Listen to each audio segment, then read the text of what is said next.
What happens when deadly viruses disappear from a government laboratory and social media starts connecting the dots?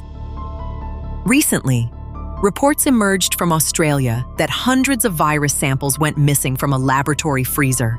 Among them were hantavirus samples, a disease many people barely know about. But now, suddenly, fear. Then old tweets resurfaced online. One microbiologist once joked, "You want to really make a pandemic, make hantavirus human transmissible."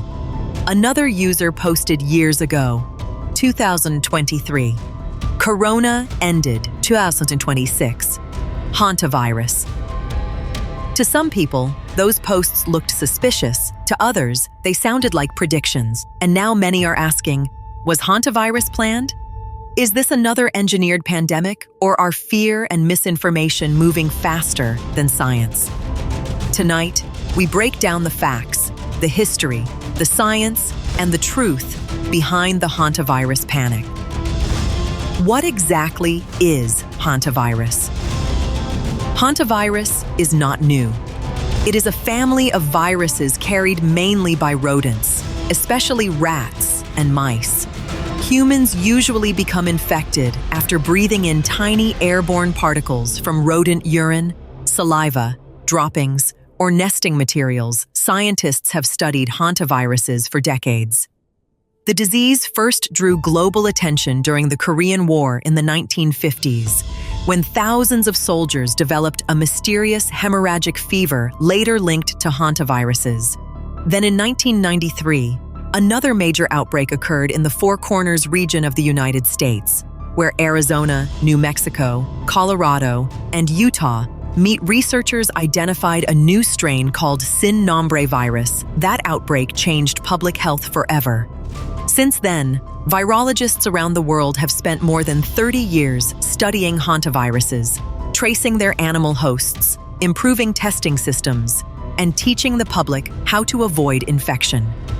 So this is important to understand. Hantavirus did not suddenly appear in 2026. It has existed in nature for decades. The Australia lab incident. The latest fear exploded after reports from Australia ABC News. December 9, 2024, revealed that 323 vials containing dangerous viruses had gone missing from a laboratory. According to reports, nearly 100 vials contained Hendra virus, 23 vials contained Lissa virus, and 2 vials contained hantavirus. Authorities stated that the most likely explanation was accidental loss during a freezer transfer operation. Australia's Ministry of Health launched an investigation. At this point, there is no public evidence suggesting the viruses were stolen, weaponized, or intentionally released, but online speculation spread rapidly. For many people still traumatized by COVID-19, the incident felt alarming, and that's where social media entered the story. The tweets that sparked conspiracy theories. One of the most shared posts came from microbiologist Jonathan Tetro, known online as @JA-Tetro.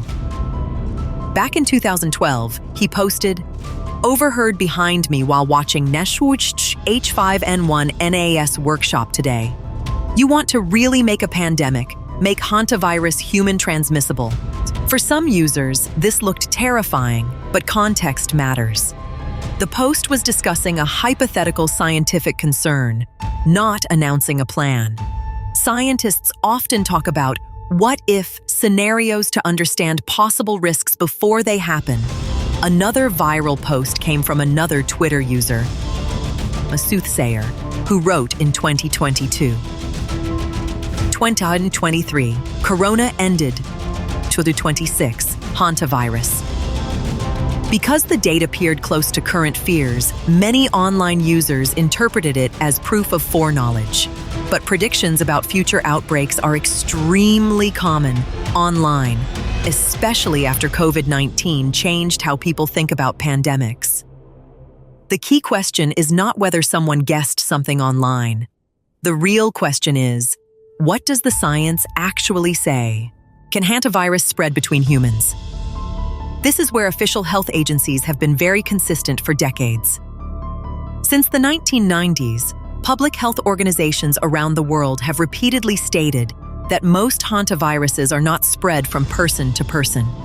The main transmission route remains contact with infected rodents or contaminated dust particles. In 2018, the US CDC stated regarding sin nombre virus, there is no human-to-human transmission of SNV. The World Health Organization also stated during a 2012 outbreak investigation, person-to-person transmission of hantavirus has not been reported in the United States of America. The European Center for Disease Prevention and Control similarly explained, with the notable exception of Andes virus, orthohantaviruses are not transmitted from person to person, and that exception is very important.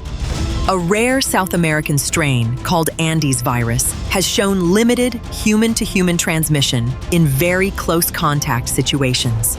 Scientists have known about this exception since the 1990s, but outside of Andes virus, most hantavirus strains, especially those found in North America and Europe, do not spread between people.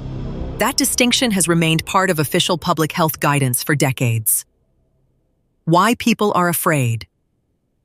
To understand today's fear, we have to understand recent history. COVID-19 permanently changed public trust. Many people now question governments, laboratories, pharmaceutical companies, and even scientists themselves. So when they hear missing virus samples, pandemic predictions, or scientists discussing transmissibility, their minds immediately connect those events together. But fear can sometimes blur the difference between evidence and speculation. Now, there is no verified evidence showing hantavirus is being deliberately spread or engineered for a pandemic. Health agencies continue to classify most hantavirus infections as rodent-borne diseases, and scientists worldwide continue monitoring mutations carefully. Calm over panic. Hantavirus is serious. It can be deadly, but it is also something scientists have studied for decades. Virologists, epidemiologists, and public health agencies already understand much of how these viruses behave. The internet moves fast. Fear moves even faster, but science depends on evidence.